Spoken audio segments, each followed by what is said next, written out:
কিভাবে সাফল্যের পথে নিজেকে পরিচালিত করবেন।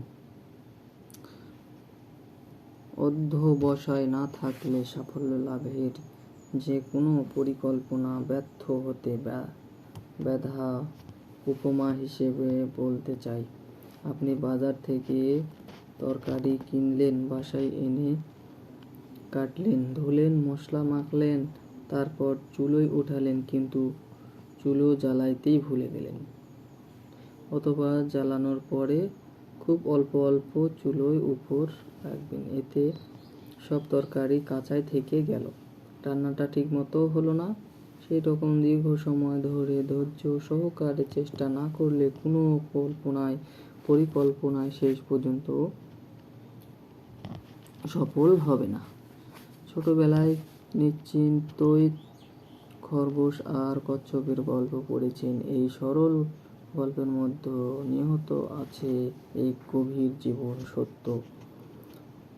আত্ম-উপলব্ধ প্রকৃত সাফল্য আসে অধ্যবসায় থেকে। আপনার গভীর বুদ্ধি, ব্যক্তিত্বের চরম কোনো কাজে লাগবে না যদি আপনার লেগে থাকার ক্ষমতা না থাকে। আপনি আপনাকে সাফল্যের পথে টেনে আনতে পারেন সেই আপনি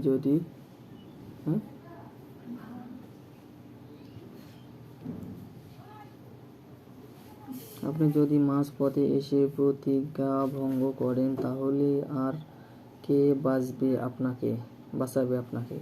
মনে রাখবেন, যতক্ষণ আপনি চেষ্টা করে যাচ্ছেন ততক্ষণ আপনার সফল হবার সম্ভাবনা থেকে যাচ্ছে। হাল ছেড়ে দিলেই আপনি শেষ, অথবা পিছিয়ে পড়বেন। কাজেই কখনোই হাল ছাড়বেন না, তাহলে আপনি শেষ হবেন না, আপনার গতি ধীরে ধীরে বাড়তে থাকবে। সেই কারণেই ধৈর্য সহকারে কাজ করুন, কাজ লেগে থাকুন, মনোযোগ দিন, অবশ্যই আপনি সফল হবেন। ঠিক পথে চলেছেন আপনি, পথ হারাবেন না, এগিয়ে চলুন। সামনের দিকে আরো অনেক দারুণ দারুণ অভিজ্ঞতা আপনার জন্য অপেক্ষা করছে। ঘাবড়াবেন না, বিচলিত হবেন না, তাহলে অবশ্যই আপনি সফল। বাধ্য লোকদের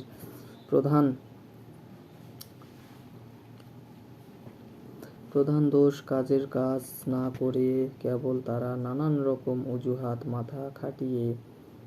মাথা খাটিয়ে বের করে বৃথা সময় নষ্ট করে, এতেই তারা ব্যর্থ হন। এদের কাজের প্রতি যেমন আত্মবিশ্বাস কম, তেমনি নিজের ব্যাপারে এরা আশাবাদী নয়। তাই পদে ব্যর্থতার কারণ দাঁড় করিয়ে এরা পিছিয়ে এদেরকে সারাক্ষণ পীড়া দেয়। ফলে কোনো কাজই শেষ অবধি পৌঁছানো এদের পক্ষে সম্ভব হয়ে ওঠে না।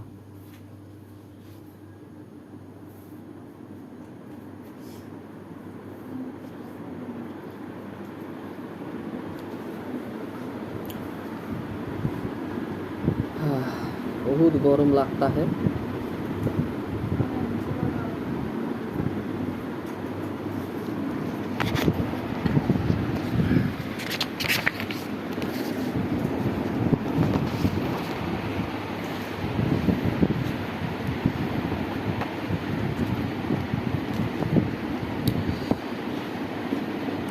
চরিত্র ক্রিয়া বা সততা না থাকলে মানুষ তার বিশ্বাসযোগ্যতা হারায়। আমাদের যেসব মহামূল্যবান সম্পদ আছে তার অন্যতম হচ্ছে মুখের কাব্য। যদি আমাদের প্রকৃত চরিত্রিক সততা থাকে, তাহলে আমাদের মুখের কথা সকলেই বিশ্বাস করবে। আর সেই বিশ্বাসযোগ্যতা না থাকলে কেউ আপনার দিকে ফিরেও তাকাবে না। এক যুবক, বয়স 35, একটি কোম্পানির সহকারী ভাইস প্রেসিডেন্ট হিসেবে কাজ করেছিলেন। সে চালাক চতুর হিসেবেও বেশ পরিচিত। এভাবে তার উন্নতি হতে যাচ্ছিল।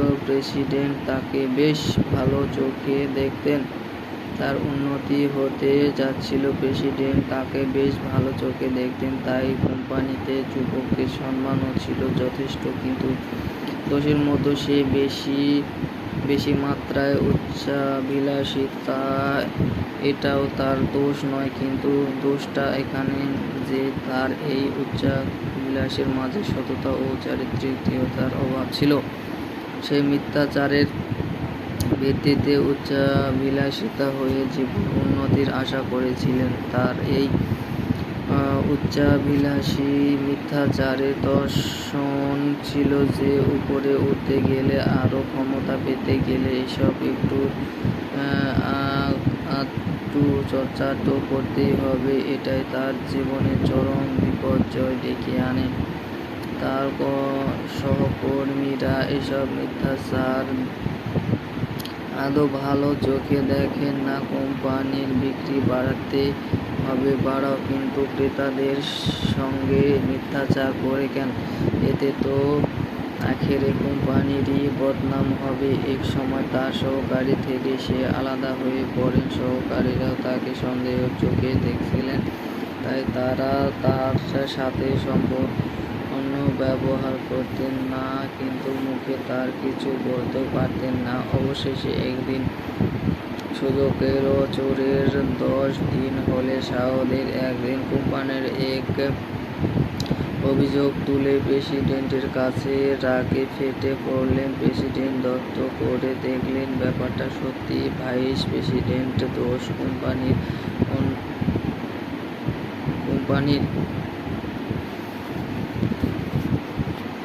অন্যান্য জিজ্ঞাসাবাদ করে একই জবাব পেলেন সবাই।